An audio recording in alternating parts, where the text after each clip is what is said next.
1400 বছর পেছনের ইতিহাসের দিকে তাকান। রাসূল ইন্তেকাল করেছেন, ক্ষমতায় এসেছেন হযরতে সিদ্দিকে আকবর আবু বকর রাদিয়াল্লাহু তাআলা আনহু।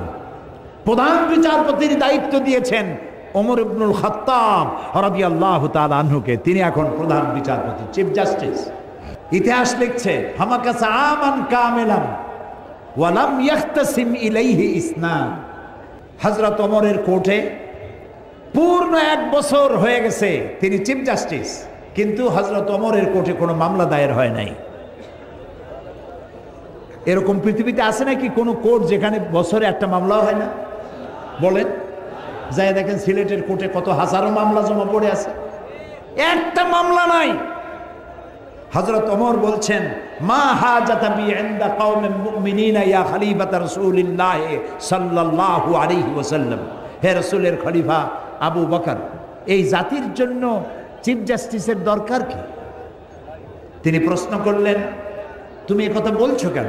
তিনি বললেন আমি 1 বছর প্রধান বিচারপতির দায়িত্ব পালন করছি, আমার কাছে একটি মামলায় পর্যন্ত এলো না। হযরতে আবু বকর সিদ্দিক রাদিয়াল্লাহু তাআলা আনহু তাকে প্রশ্ন করলেন তোমার দরবারে মামলা এলো না কেন? এই ব্যাপারে তুমি কি কোনো চিন্তা করেছো? তিনি বললেন হ্যাঁ, চিন্তা করেছি।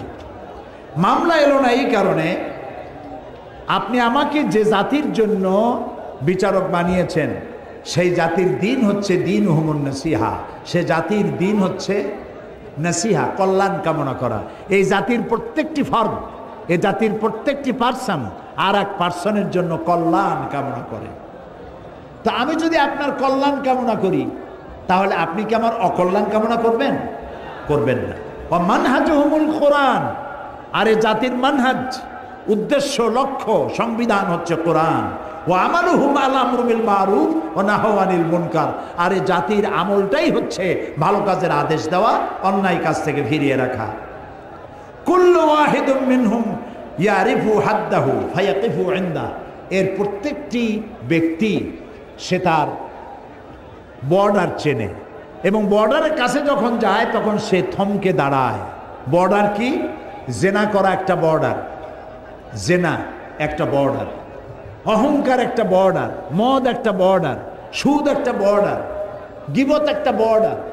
আল্লাহর নির্ধারিত এই বর্ডারগুলির কাছে যখন যায় তারা বর্ডার চেনে আর ওখানেই থমকে দাঁড়ায়, বর্ডার ক্রস করে না। ফায়াকিফু ইনদা, আল্লাহ তাআলা এই বর্ডারগুলি রেখেছেন। এই বর্ডার দেখাই বলেছেন তিলকা হুদুদুল্লাহ ফালা তাকরাবুহা, তোমরা, এই হচ্ছে আল্লাহর নির্ধারিত বর্ডার, এই বর্ডারকে তোমরা ক্রস করো না, বর্ডারকে অতিক্রান্ত করো না। ওয়াইজা মারিদা আহাদুহুম আদুহু, এই জাতি যদি কাউকে অসুস্থ দেখে তাহলে তাকে সুস্থ করার জন্য তার কাছে সেবা শুশ্রূষা করার জন্য এগিয়ে যায়। ওয়াইজাফতাকারা নাসারুহু, আর যখন এর মধ্যে কেউ ফকির হয়ে যায় তখন ফকির হলে পরে তাকে সাহায্যের হাতকে সম্প্রসারিত করে দেয়।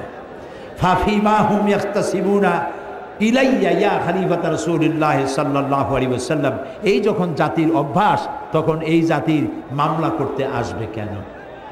সুতরাং ভালো কাজের আদেশ আর অন্যায় কাজ থেকে নিষেধ করা, এটা হলো আদেশ করাটা হলো 6 নম্বর চারিত্রিক বৈশিষ্ট্য, আর 7 নম্বর চারিত্রিক বৈশিষ্ট্য হচ্ছে অন্যায় কাজ থেকে মানুষকে বিরত রাখা। 6 নম্বরে হলো কি? ভালো কাজের আদেশ, 7 নম্বরে অন্যায় কাজ থেকে নিষেধ করা। তাআওয়ানু আলাল বিররি ওয়াত তাকওয়া ওয়ালা তাআওয়ানু আলাল ইসমি ওয়াল উদওয়ান, সমস্ত ন্যায়মূলক ভালো কাজে লোকদেরকে সহযোগিতা করো আর অন্যায় কাজ থেকে মানুষকে বিরত রাখো, ফিরে রাখো। আর 8 নম্বরে হচ্ছে ওয়াল হাফিজুনা লিহুদুদিল্লাহ, আল্লাহর হদগুলি, সীমাগুলিকে চিনে সেখানে হদকে ক্রস না করা। লন্ডনে এবং আমেরিকা আমি দেখেছি রাত 2:30 3টায় গাড়িতে যাচ্ছি, ড্রাইভার সিলেটি একজন মালিক, তার নিজের গাড়ি নিজে চালায়, ওখানে ড্রাইভার রাখার, কাজের লোক রাখার এত পয়সা কোথায়? যার যার কাজ নিজেরাই করে, নিজেরা খায়া নিজের প্লেট ধোয়, নিজের জামা নিজে পরিষ্কার করে, নিজের গাড়ি নিজে চালায়। অনেক ভালো, অনেক ভালো। নবী করিম সাল্লাল্লাহু আলাইহি ওয়াসাল্লাম তাই করেছেন, আলহামদুলিল্লাহ বলে। তো গাড়ি চালাতে গিয়ে রাত 2:30-3টা বাজে, রেড লাইট জ্বলতেছে, উনি দাঁড়ায় গেছে। তাই বললাম, ভাই সামনে তো কোনো গাড়িও নাই, মানুষও নাই, লাল বাতি জ্বলছে তো কি হয়েছে, কি তো হয়েছে, আপনি যান না কেন? কয় না যাওয়া যাবে না। কেন? কয় যে এখানে ক্যামেরা আছে, এই ক্যামেরা আমার ছবি তুলবে, আমার চেহারা শুদ্ধা, গাড়ির নাম্বার শুদ্ধা, ছবি উঠে যাবে, এবং আগামীকাল আমার নামে চিঠি আসবে, তুমি অমুক পয়েন্ট থেকে রেড সিগন্যাল ক্রস করেছো, তুমি কোর্টে দেখা করো, জরিমানা দাও। আর এইরকম 2-3 বার জরিমানা যদি হয়, আর যদি জরিমানা আদায় না করে, লাইসেন্স ক্যান্সেল। তো ওইখানে ক্যামেরা আছে, জানা আছে বলে বর্ডার ক্রস করতেছে না। আর আমি যে বর্ডার ক্রস করতেছি অহরহ, আল্লাহ যে আমাকে দেখছেন, এই বিশ্বাস যদি থাকতো তাহলে বর্ডার ক্রস করতে পারতাম না।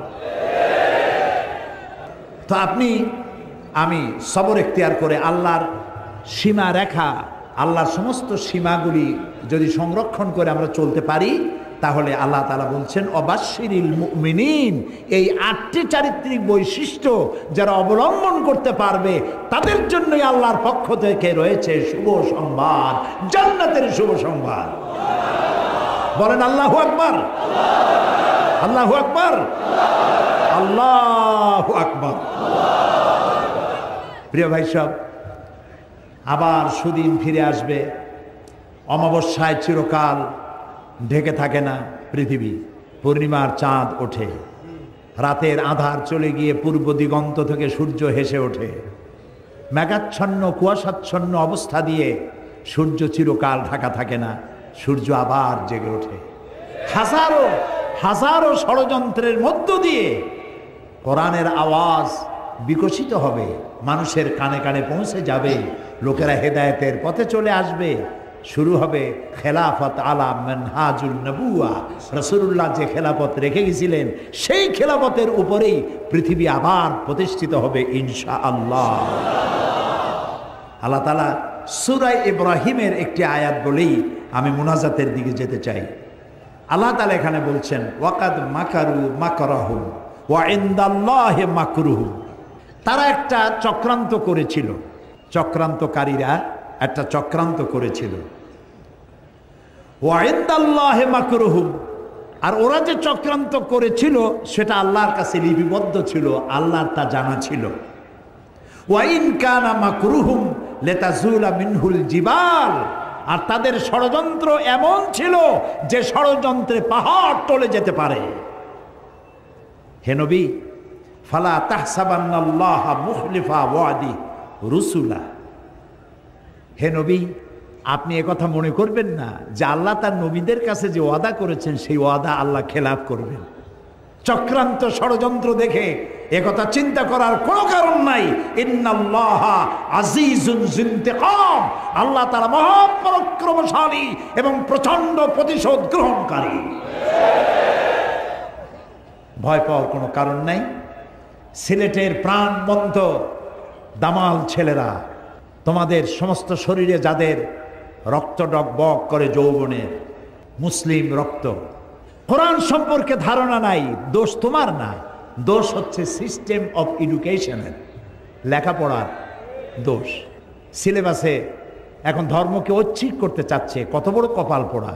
আল্লাহ রহম করুক, বলি আমিন, বলি আমিন।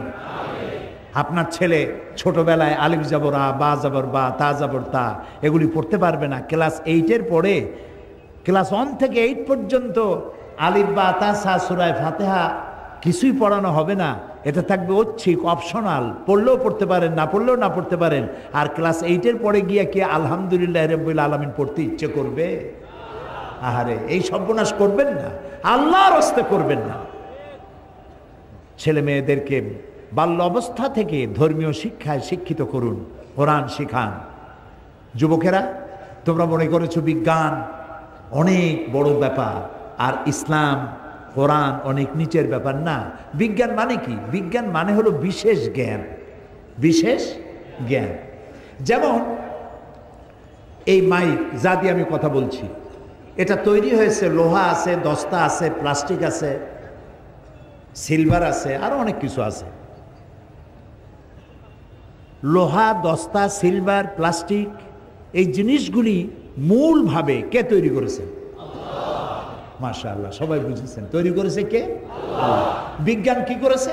বিজ্ঞান এগুলি এখান থেকে ওখান থেকে জোড়াতালি দিয়ে অ্যাসেম্বল করেছে, এটাকে মাইকে রূপান্তরিত করেছে। এটা একটা টেবিল, টেবিলটা তৈরি হয়েছে কাঠ দিয়ে, সুপার গ্লু দিয়ে জোড়া দেওয়া হয়েছে অথবা লোহা দিয়ে জোড়া দেওয়া হয়েছে। টেবিলটা বানাইছেন আপনি, বিজ্ঞানীরা টেবিল আবিষ্কার করেছে, চেয়ার আবিষ্কার করেছে, কিন্তু মূল জিনিস কাঠটা, লোহাটা কার তৈরি? আল্লাহ তৈরি। প্লেন তৈরি করে আপনি আকাশে উড়াচ্ছেন, প্লেন তৈরি করেছেন যে সব মৌলিক জিনিস দিয়ে, ওটা কার তৈরি? ক্ষেপণাস্ত্র তৈরি করেছেন, টর্পেডো তৈরি করেছেন, জাহাজ তৈরি করেছেন, গাড়ি তৈরি করেছেন, কম্পিউটার তৈরি করেছেন, যা তৈরি করেছেন মৌলিক জিনিস কার? পৃথিবীর সমস্ত বিজ্ঞান একত্রিত হয়ে কি একটা চাউল বানাতে পারবে? একটা মুরগির ডিম বানাতে পারবে? মুরগির ডিম তো ভালো, একটা গোড়ার ডিমও বানাতে পারবে না। হযরতে আয়েশা হযরত ফাতেমাকে ডেকে জিজ্ঞেস করলেন, ফাতেমা গো, আল্লাহর নবী তোমার কানে কি বললেন আর তোমার কান্না বন্ধ হয়ে গেল? হযরত ফাতেমা বলেন, মা, আমার আব্বা জান আমার কানে কানে বললেন, ফাতেমা তুমি কেঁদো না, তোমার কান্না আমার বরদাস্ত হয় না। আমি তোমাকে সুসংবাদ শোনাতে চাই, আমি দুনিয়া থেকে বিদায় হওয়ার পর সকলের আগে তোমার সাথে আমার দেখা হয়ে যাবে।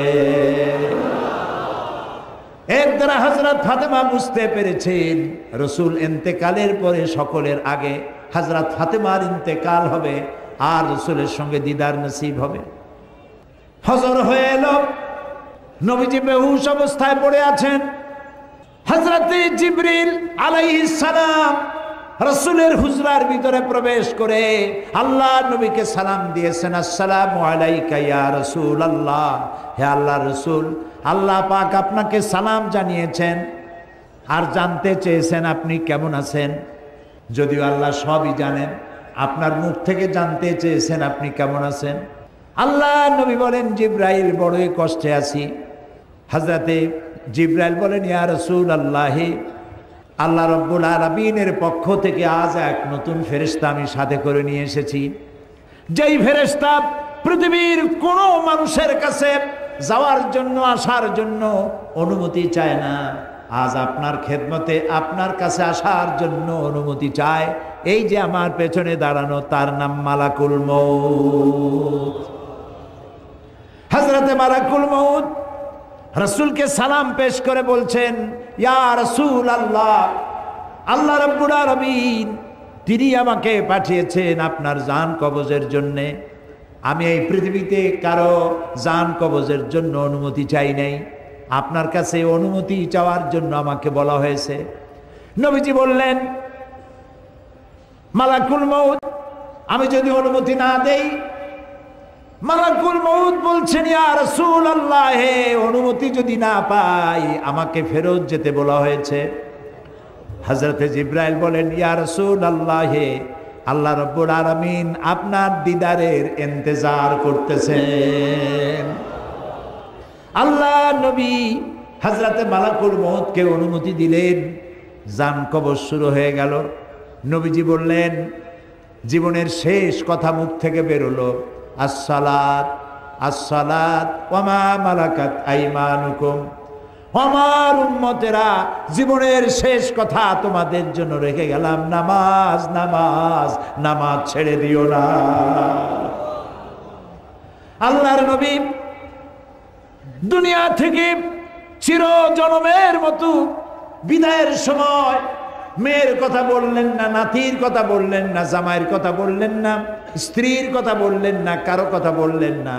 দুটি কথা বলেছেন, ও আমার উম্মতেরা, নামাজ নামাজ, সালাত সালাত। আর তোমাদের অধীনস্থ যারা কাজ করে খায়, কষ্ট করে, তাদের প্রতি তোমরা নির্যাতন করবে না, জুলুম করবে না, তাদের প্রতি ইনসাফ করবে, আর তোমরা নামাজ সঠিকভাবে আদায় করবে। যেই নবী ইন্তেকালের সময় জীবনের শেষ কথা নামাজ নামাজ বলে দুনিয়া থেকে বিদায় হয়ে গেলেন, সেই নবীর উম্মত দাবি করে আমরা নামাজ আদায় করি না। বিশ্বকবি আল্লামা ইকবাল বলেছেন, মসজিদ মে মরসিয়া খায়ে कि नमाजी न रही यानी वो साहिबे औसाफे हिजाजी न रही। মসজিদ আজ চিল্লাচ্ছে, মসজিদ আজ কাঁদছে। কই সেই মুসল্লি? বেলালের মতো, আম্মারের মতো, খাব্বাবের মতো, খুবাইবের মতো, আলীর মতো, ওমরের মতো মুসল্লিরা আজ কই? সেই মুসল্লি তো নাই। মসজিদ আছে, সে মুসল্লি নাই। প্রিয় ভাই সব, আজ যারা আমার সামনে বসে আছেন, আমি কি দাবি করতে পারি আজকের এই বিশাল জনসমুদ্র সিলেট শহরে মাঠ ঘাট রাস্তা সব বন্ধ হয়ে গেছে, কোরআন প্রেমিক কোরআন পাগলে ভরে গিয়েছে সিলেট?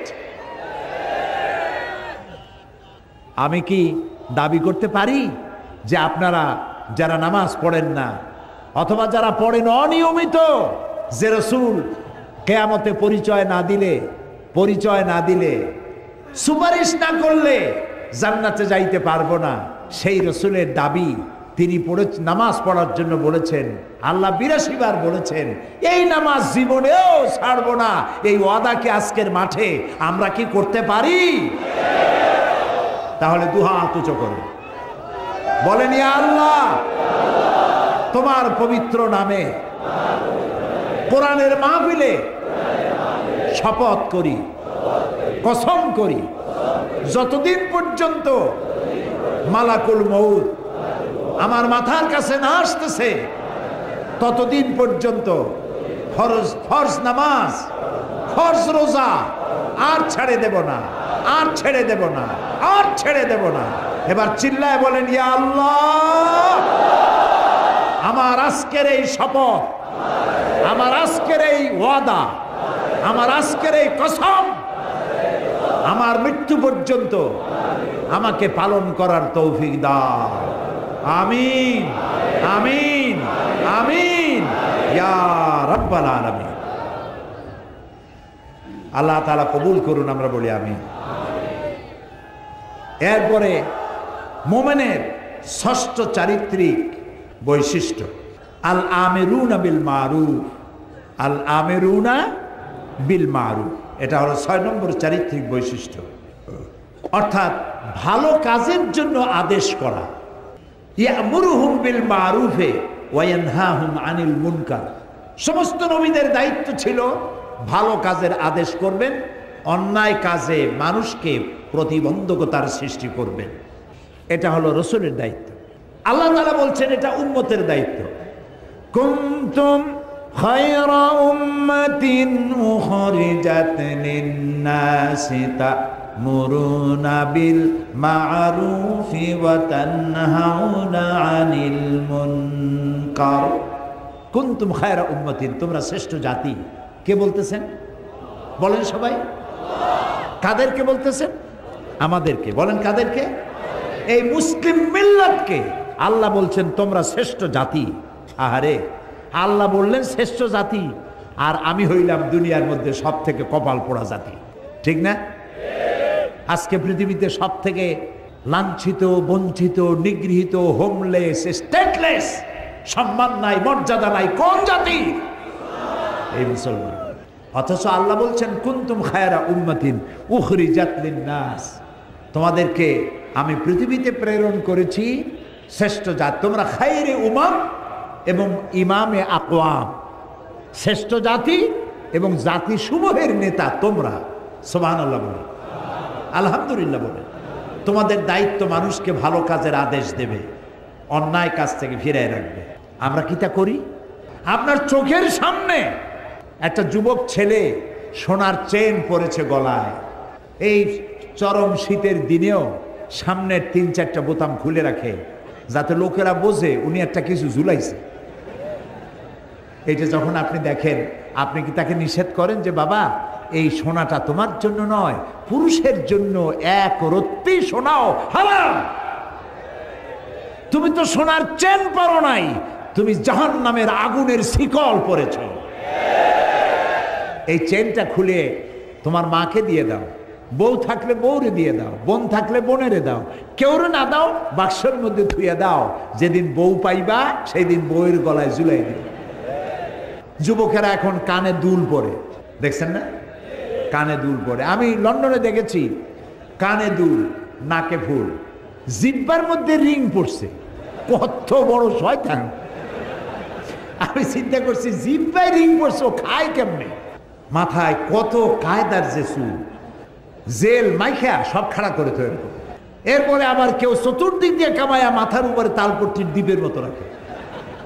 আবার আমেরিকায় দেখলাম এক প্রকারের যুবক, যুব শ্রেণীর ছেলে মেয়ে, প্যান্ট পরছে, জামা পরছে, সমস্ত সুতাগুলো বাইর করে ছেঁড়া, হাঁটুর কাছে, হাঁটুর উপরে, নিচে, এদিকে সেদিকে ছেঁড়া ছেঁড়া। তাই মনে করলাম আমেরিকা পৃথিবীর এত বড় ধনী দেশ, আমার দেশের ভিক্ষুকরাও তো এত ছেঁড়া জামা পরে না, এরা কি এতই গরিব? কয় না হুজুর, এগুলোর দাম অনেক বেশি। তারপর কত কায়দার দাড়ি রাখে, দেখছেন অবস্থা? দুই দিকে কামাইয়া, এখানে হোমিওপ্যাথি মার্কা একটু রাখে, গসা দিলে উঠে যায় এরকম।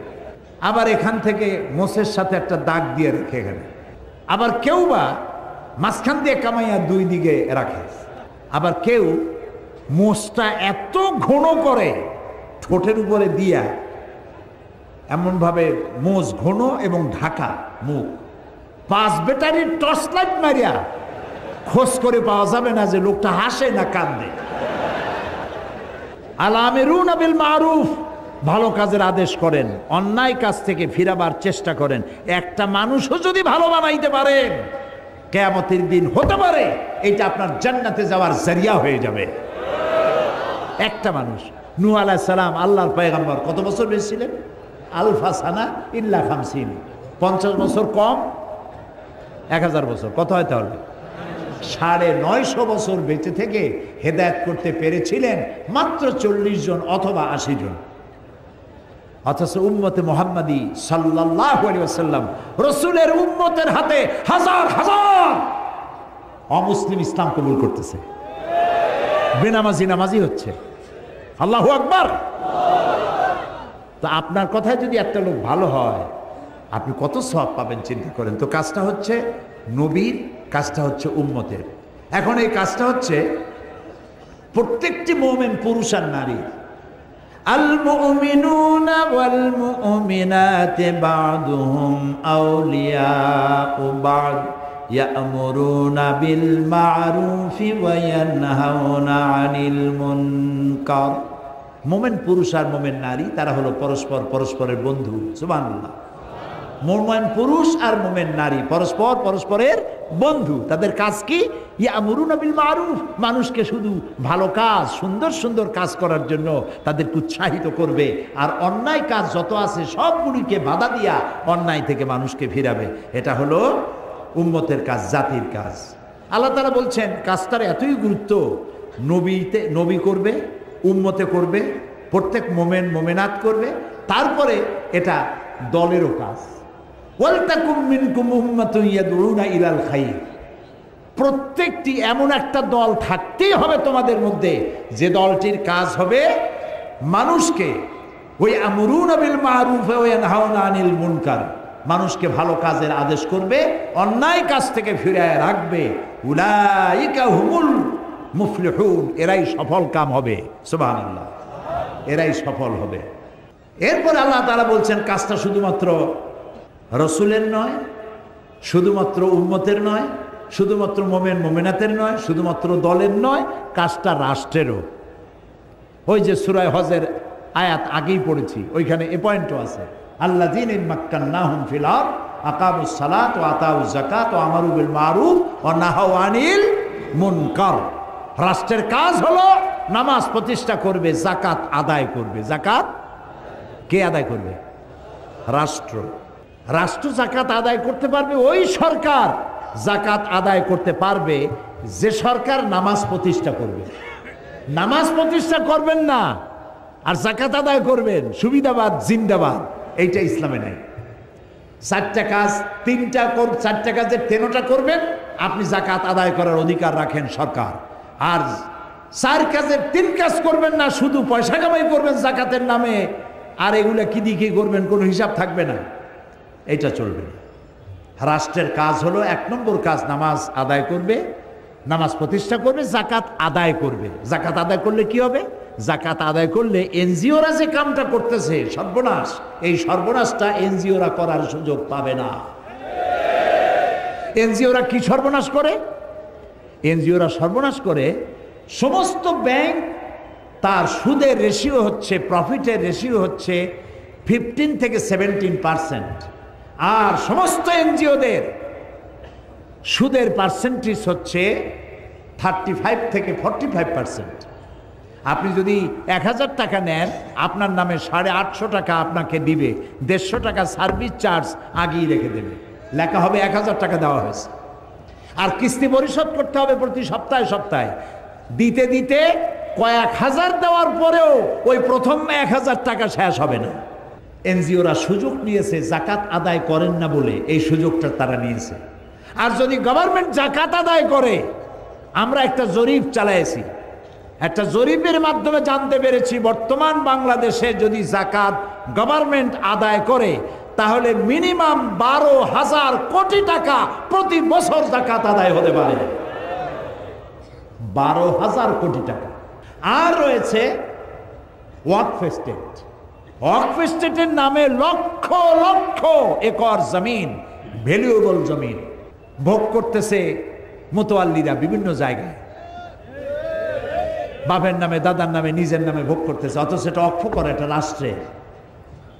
রাষ্ট্র যদি সমস্ত অক্ষকৃত অক্ষ স্টেটকে নিজের হাতে নিতে পারে আর 12,000 কোটি টাকা জাকাত যদি কালেকশন করতে পারে, বাংলাদেশের দারিদ্র বিমোচনের জন্য, রিলিফ অ্যান্ড রিহ্যাবিলিটেশনের জন্য পৃথিবীর কারো কাছ থেকে একটি টাকাও আনার দরকার না, এটি যথেষ্ট হতে পারে। কিন্তু দুর্ভাগ্য আমাদের, আমরা সে ধরনের যারা এই কাজটি করবে তাদেরকে আমরা সুবিধা সুযোগ দিয়ে এই কাজটি করার জন্য সহযোগিতা করতে ব্যর্থ হয়েছি। এরপরে কোরআন বলছে এই কাজটি প্রত্যেক ব্যক্তির। হযরত লোকমান তার ছেলেকে বলছেন, ইয়া বুনাইয়া আকিমিস সালাতা ওয়া আমুর বিল মারুফি ওয়ানহা আনিল মুনকার ওয়াসবির আলা মা আসাবাক ইন্না যালিকা মিন আজমিল উমুর। হে প্রিয় বৎস, নামাজকে প্রতিষ্ঠা করো, আকিমিস সালাত ওয়া আমুর বিল মারুফ, ভালো কাজের আদেশ করো, আর সমস্ত অন্যায় কাজ থেকে মানুষকে ফিরাও। ওয়াসবির আলা মা আসাবাক, আর এই কাজ করতে গেলে বিপদ আসবে, সেই বিপদে ধৈর্য ধারণ করবে। আপনি যখন মানুষকে ভালো কাজের আদেশ করবেন, অন্যায় কাজ থেকে ফিরতে বলবেন, সে তখন আপনার বিরুদ্ধে ক্ষেপে আসবে। আমরা মানুষকে আল্লাহর জান্নাতের দিকে ডাকি, ঠিক না? এই যে 3 দিন ডাকলাম, 3 দিন কথা বললাম, আমার বাপের কথা বলছি, ফরিদউদ্দিন চৌধুরী সাহেব তার দাদার কথা বলছে, কোন মৌলানা সাহেব তার গোষ্ঠীর কথা কইছে, কার কথা বলেছি? আমরা ডাকি আল্লাহর দিকে। আর যারা আমাদেরকে বরদাস্ত করতে পারে না তারা বলে এগুলো স্বাধীনতা বিরোধী। আমরা আল্লাহর দিকে মানুষকে ডাকি কোরআনের পন্থায়। ওরা কয় যে কোরআনের অপব্যাখ্যা করে। ওরে জিজ্ঞেস করা দরকার, বাবা তুমি কি ব্যাখ্যা জানো? ব্যাখ্যা জানলে না তুমি অপব্যাখ্যা বলতে পারো। তুমি তো ব্যাখ্যাই জানো না, তুমি তো কোরআন পড়তেও জানো না। তুমি কি সূরা ফাতিহা পড়তে পারো? এই যে মাতবাড়ি করো, বড় বড় ফিচার লেখো, কলামিস্ট লন্ডন থেকে লিখে লিখে পাঠায়, তারপর এখান থেকে লেখে, কত টাকার বিনিময়ে লেখো, কেউ টের না পাইলেও একজন টের পান। তিনি কে? তিনি কে? আল্লাহ রাব্বুল আলামিন। সুতরাং আমাদেরকে মানুষকে ভালো কাজের জন্য আদেশ করতে হবে এবং অন্যায় কাজ থেকে ফিরাতে হবে। হযরত লোকমান বলছেন এই কাজটা করতে গেলে বিপদ আসবে, এই কাজটা করতে গেলে বিপদ আসবে, সে তোমারে বাধা দেবে, এই যে আজে বাজে কথা বলবে। তখন অসবির আলা মা আসাবাক, যখন বিপদ আসবে বিপদে ধৈর্য ধারণ করবা। হযরতে ইমাম গাজ্জালি তার ইহয়া উলুমুদ্দিন কিতাবের মধ্যে লিখেছেন, সবর শব্দটা আল্লাহ তাআলা কোরআন শরীফে 70 বার ব্যবহার করেছেন। আল্লামা ইমাম ইবনে কাইয়িম তিনি তার কিতাবে লিখেছেন, আল্লাহ তাআলা কোরআন শরীফে সবর শব্দটি 90 বার এনেছেন। ধৈর্য ধরলেই তুমি এর সুফল পাবে। তোমার গালি দিলে গালির জবাব গালি দিয়ে দিও না, ইদফা বিল্লাতি হিয়া আহসান, তুমি মানুষের মন্দের জবাব ভালো দিয়ে দাও, তাহলে তোমার দিকে লোকেরা আকৃষ্ট হবে। কোন জোশের কথা শুনলেই ইসলামের শত্রুরা সাবধান, ভেঙে ফেলবো, ঠ্যাং উল্টাই দেবো, এইগুলো কি স্লোগান আপনারা দেন? দরকারটা কি? কোন শত্রু নাই, সবাইকে বন্ধু বানান। আমি সকলের সাথে বন্ধুত্ব করতে চাই, ইসলামের বাণী শোনাতে চাই। দেখছেন ভারতের বুকে ডক্টর জাকির নায়েক কি সুন্দর করে বলে, কথার মধ্যে কোনো উত্তাপ নাই, গাল নেই, গর্জন নাই, তর্জন নাই, কোনো গ্ল্যামার ছাড়া, কোনো বিজ্ঞাপন ছাড়া। একটা টেলিভিশন চলে একটা ব্যক্তি দিয়া, যার দর্শক সংখ্যা কোটি কোটি, এবং তার শ্রোতারা মূর্খ না, যারা শোনে হাইলি এডুকেটেড পারসন, হাজার হাজার বসে বসে তার কথা শোনে। সুবহানাল্লাহ। তার কথা মনে উঠলেই আমার দোয়া আসে শুধু। আমার কাছে মনে হয় মুসলিম মিল্লাতের জন্য আল্লাহর এক নিয়ামত। আল্লাহ জাকির নায়েকের হায়াত দারাজ করে দাও, তার স্মৃতিশক্তি আরো বাড়ায় নাও। একবার শুনলাম এক মহিলা প্রশ্ন করছে ডক্টর জাকির নায়েককে যে, আচ্ছা আপনি তো বললেন হিন্দু মুসলমান খ্রিস্টান বৌদ্ধ সব ভাই ভাই, তো সব যদি আমরা ভাই ভাই হই, আমি তো হিন্দু, ওই মহিলা বলছে আমি তো হিন্দু, তা আপনার মক্কা মদিনে আমরা যাইতে পারি না কেন? এটা কঠিন প্রশ্ন। আমি চিন্তা করলাম কি জবাব দেয়। আমার কাছেও জবাব আছে, কিন্তু উনি কি বলেন সেটা শোনা দরকার। উনি জবাব দিলেন, বোন আপনার বাড়ি কই? কই তো ইন্ডিয়ায়। জন্মস্থান কোথায়? এইখানে। আমার জন্মস্থানও এখানে। আচ্ছা বোন আপনি কি জানেন যে ইন্ডিয়ায় এমন এমন এমন জায়গা আছে যেখানে এখানে জন্মগ্রহণ করার পরেও সে জায়গায় আপনি আর আমি যাইতে পারি না, এরকম জায়গার নাম জানেন? কেন এরকম জায়গা থাকবে কেন? আমি ইন্ডিয়ায় জন্মগ্রহণ করছি, সব জায়গায় যাইতে পারি। উনি বললেন মোটেই না, এখানে এমন এমন জায়গা আছে যেখানে আপনি আমি প্রবেশ করতে পারবো না, তার নাম ক্যান্টনমেন্ট। ক্যান্টনমেন্টে আপনিও ঢুকতে পারবেন না, আমিও ঢুকতে পারবো না। ক্যান্টনমেন্টে ঢুকবে যারা নিরাপত্তার দায়িত্বে, দেশ রক্ষার দায়িত্বে যারা আছে, যে কোনো মুহূর্তে ডাক দিয়ে পড়ে জান দেওয়ার জন্য, রক্ত দেওয়ার জন্য, জীবন দেওয়ার জন্য ঝাঁপায় পড়বে, সেসব সেনাবাহিনীর জন্যই ক্যান্টনমেন্ট তৈরি করা হয়। ওখানে আপনি আর আমি যাইতে পারবো না। ইসলামেরও একটা ক্যান্টনমেন্ট আছে, সেটার নাম মক্কা আর মদিনা। ওইখানে ওই সব লোকেরাই যেতে পারে যারা আল্লাহর জন্য জান দিতে পারে, মাল দিতে পারে, রক্ত দিতে পারে। প্রিয় বোন আপনিও যেতে পারবেন, আপনার পাসপোর্টে একটা ভিসা লাগান, ভিসার নাম লা ইলাহা ইল্লাল্লাহু মুহাম্মাদুর রাসূলুল্লাহ। কালকেই আপনি মক্কা মদিনা চলে যান। কি সুন্দর জবাব! আমার খালি দোয়াই আসলো যে আল্লাহ তাআলা কি ব্রেন তুমি তাকে দিয়েছো, সুবহানাল্লাহ। তো মানুষকে আপনি বুঝাবেন। আমি একবার লন্ডনে এক বাড়িতে দেখলাম সিলেটি ভাষায় ইনজিল শরীফ। আমি তো অবাক হয়ে গেলাম যে আল্লাহ জিবরাইল দিয়ে সিলেটে আবার ইনজিল বানাই। তো দেখি যে সিলেটি আঞ্চলিক ভাষা ইনজিল এতটুকু, ওর মধ্যে লিখছে ঈসা আলাইহিস সালাম আসলা, টাইম টাইম একখানা গাছের তলায় বসে আসলা, এরকম ভাষা দিয়ে লেখা।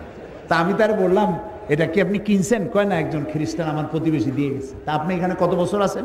কথা প্রায় 30 বছরের মতো। আমি বললাম ভাই 30 বছর আপনি এখানে আছেন, আপনার ঘরে ইনজিল, সিলেটি ভাষায় ইনজিল আপনার ঘরে রেখে গেল, আপনি কি ইংরেজিতে অনুবাদ করা একজেল কোরআন শরীফ আপনার খ্রিস্টান প্রতিবেশীকে দিচ্ছেন? কয় না, তা তো দেয়নি। আপনি তা দেন নাই, আর স্লোগান দেন ইসলামের দুশ্মনেরা হুঁশিয়ার সাবধান। এই স্লোগান কোনো কাজের স্লোগান নয়, বাসের স্লোগান। সমস্ত মানুষের বাড়িতে বাড়িতে যান, দুয়ারে দুয়ারে যান, কোরআনের দাওয়াত নিয়ে যান।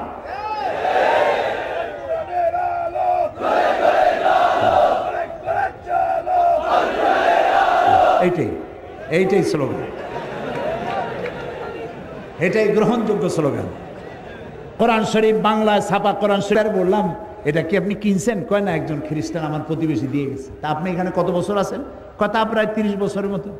আমি বললাম ভাই 30 বছর আপনি এখানে আছেন, আপনার ঘরে ইনজিল, সিলেটি ভাষায় ইনজিল আপনার ঘরে রেখে গেল, আপনি কি ইংরেজিতে অনুবাদ করা একজেল কোরআন শরীফ আপনার খ্রিস্টান প্রতিবেশীকে দিচ্ছেন?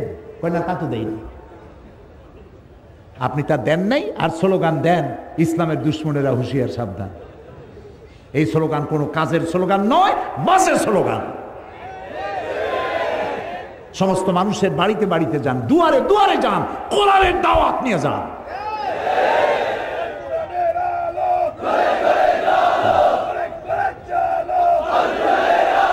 এইটাই এইটাই স্লোগান, এটাই গ্রহণযোগ্য স্লোগান। কোরআন শরীফ বাংলায় ছাপা কোরআন শরীফ আছে, বাংলা ভাষায় অনুবাদ করা, এক এক জেল কিনবেন। যে ব্যক্তি কোরআন ইসলামকে মৌলবাদ বলে, জঙ্গিবাদ বলে, এক জেল কোরআন শরীফ তাকে হাদিয়া দিয়ে আসবেন। ভাই জঙ্গিবাদ না মৌলবাদ তুমি নিজে একটু পড়ে বোঝো, ভাই তোমার পায়ে ধরি, পয়সা দেওয়া লাগবে না, দিয়ে গেলাম, তুমি পড়ো। পারবেন? কোন না পারবেন?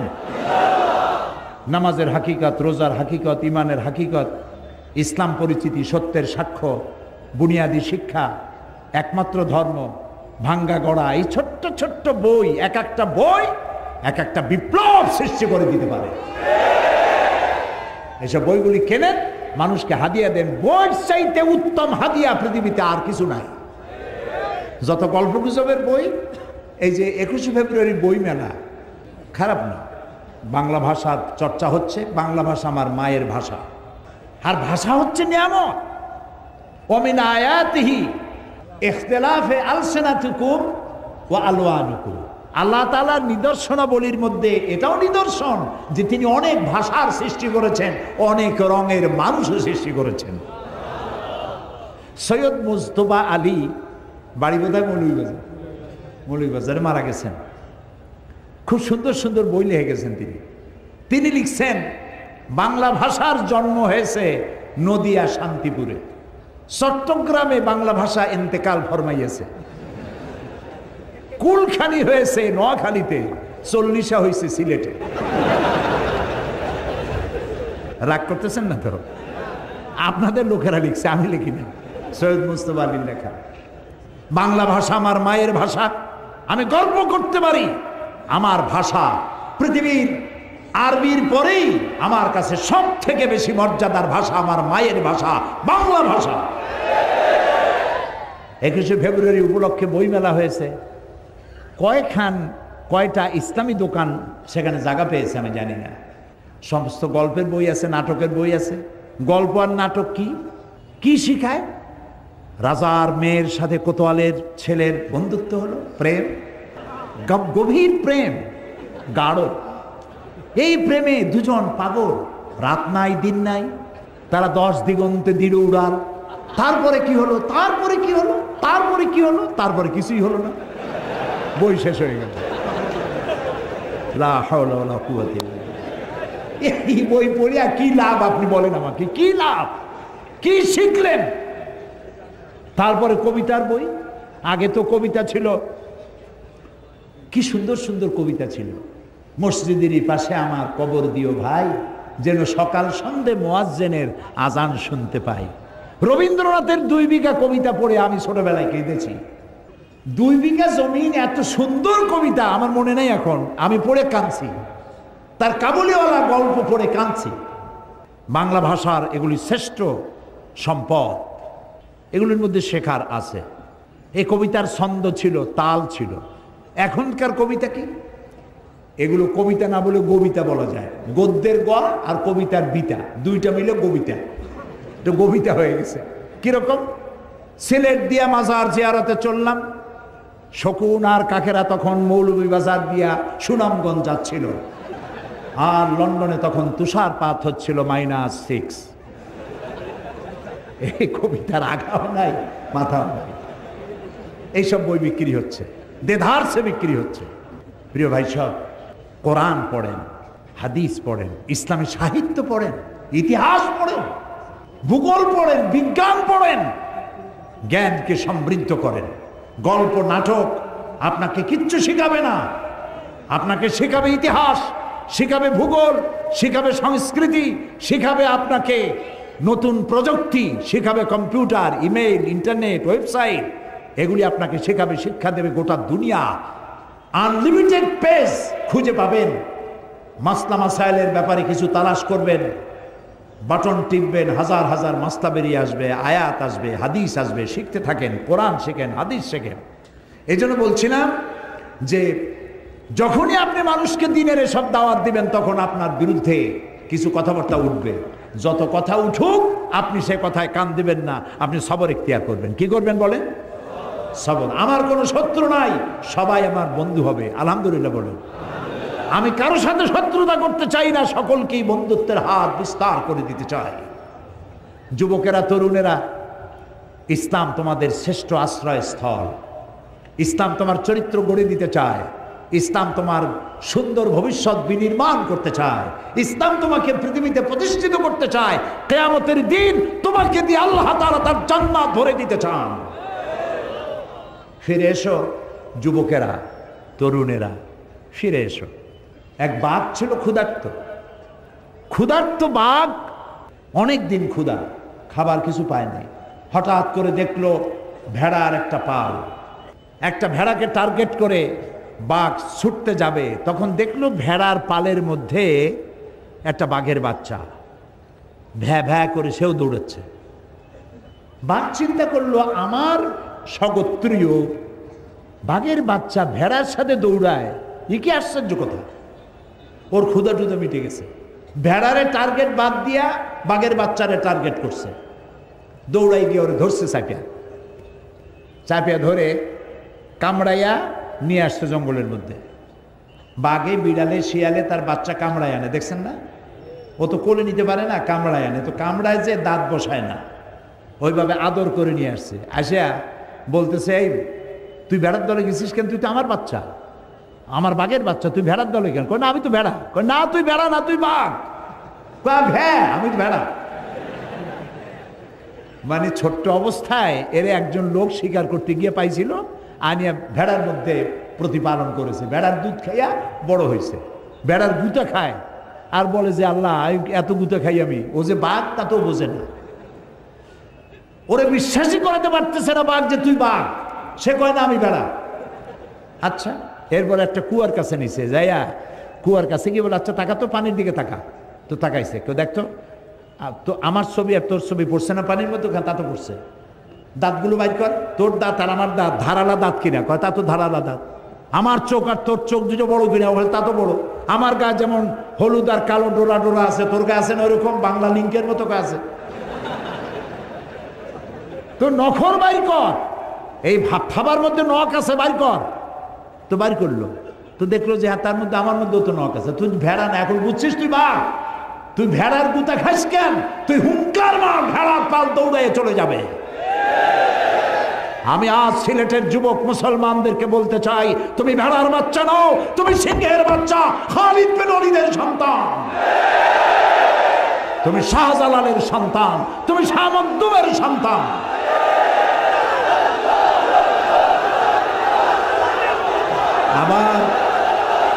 আবার তুমি জাগ্রত হও, মুসলমান হিসাবে পরিচয় দিতে গর্ববোধ করো। আমার বাড়ি সিলেটের পুণ্যভূমি, শাহজালালের কদমে ধন্য যে জমিন, আমি সেই জমিনের সন্তান।